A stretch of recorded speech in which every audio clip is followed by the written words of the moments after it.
Virgo rising to your June 2023 astrology forecast. I'll be talking about at least 5 dates here that you should take note of the month. There's plenty more going on in the month of June, but this is a quickie. So I'll start off with the first date, which has to do with June 3rd and a full moon that happens in the sign of Sagittarius, a fellow mutable sign. So just for those who don't know, the sun's in Gemini, the moon's in Sagittarius. They're 180 degrees away from each other, and that is what a full moon is.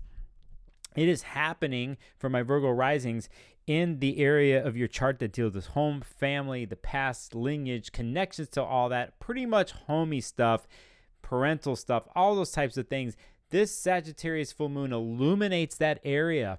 And a lot of times with full moons, they talk about how the shadows are exposed. So there's some certain types of things here and types of conversations that could happen that could be dealing with deeper past family or connective or just the past issues. Also, it could be as simple as certain things in your house that are changing and you have a different look and vision for is another way this could work out.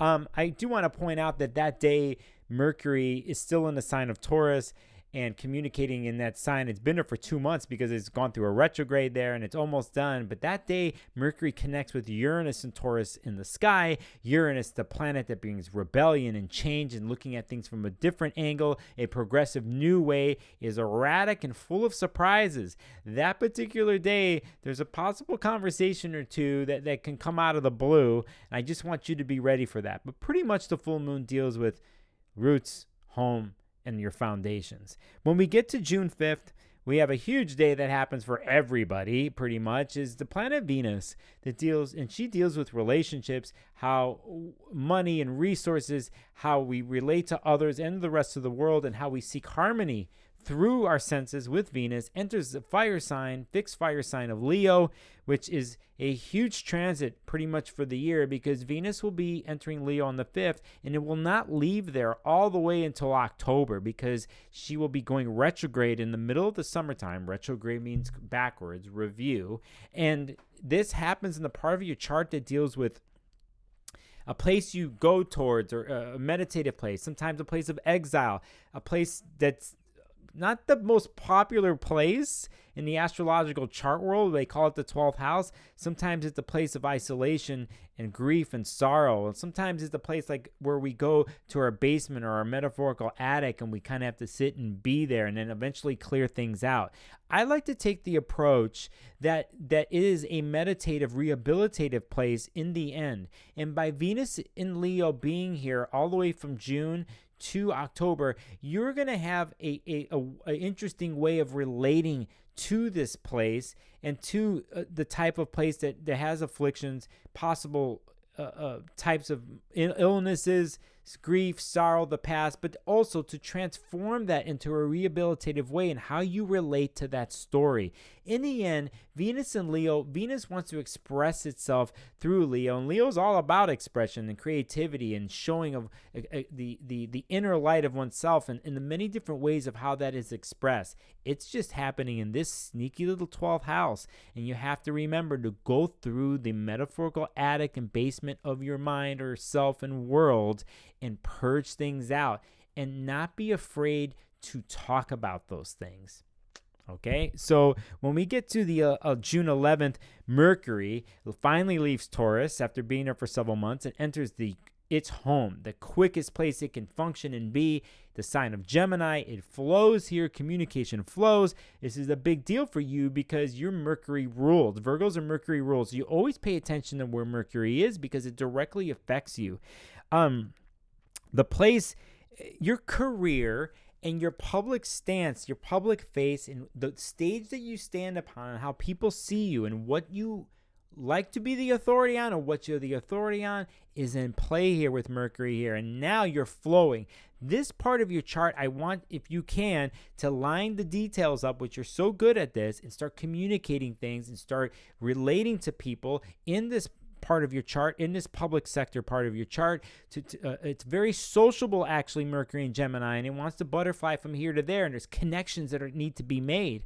And this is big month for you on that end. The reason is, and I will bring up something here in a second, you'll see why you're going to get more support in the career part of your chart here. And I want to engage that part of yourself that might be a little bit more hidden, more highly critical maybe of yourself, and to start showing yourself in the public face of your chart, because there's something there for you to connect to, and it's to your benefit. I'm also going to say that also on the 11th, there's an interesting story happening here, because Pluto's been in the sign of Aquarius since March. Before that, it was in the sign of Capricorn since 2008. Remember, Pluto is an outer body planet. It moves really slow. It has to do with regeneration and finding things that do not work on a subconscious level, wherever it is in the chart, and purging those things out.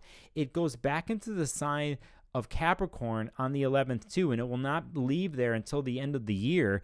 And this Pluto goes back into the part of your chart that deals with how you creatively express yourself and your connection to pleasures, and how you pursue those pleasures, and the things that feel good.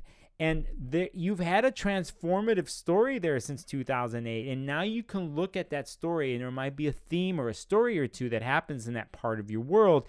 One more last thing for you to figure out and to apply solutions to when it deals with how you deal with pleasure and connecting through those feel-good pursuits.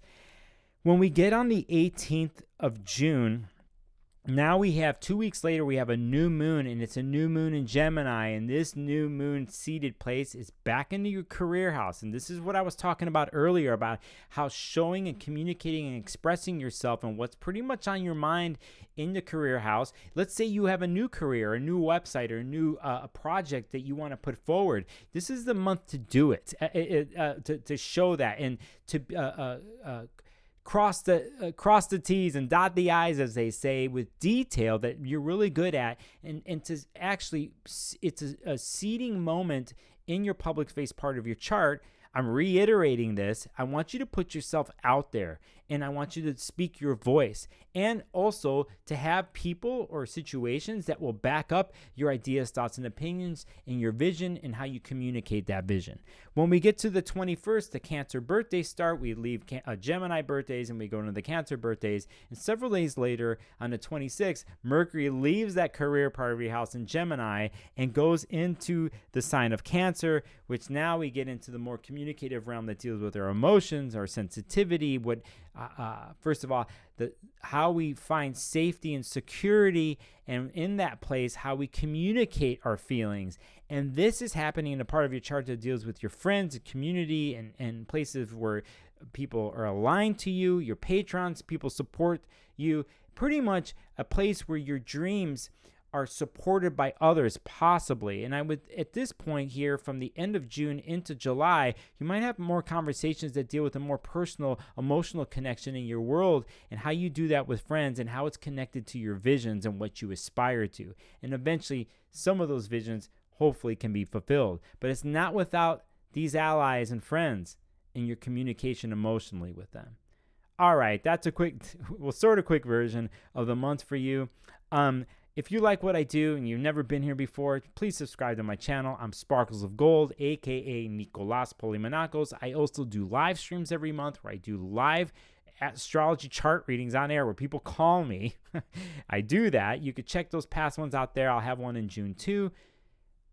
Until next time, thank you for watching, and I'll see you on the next video.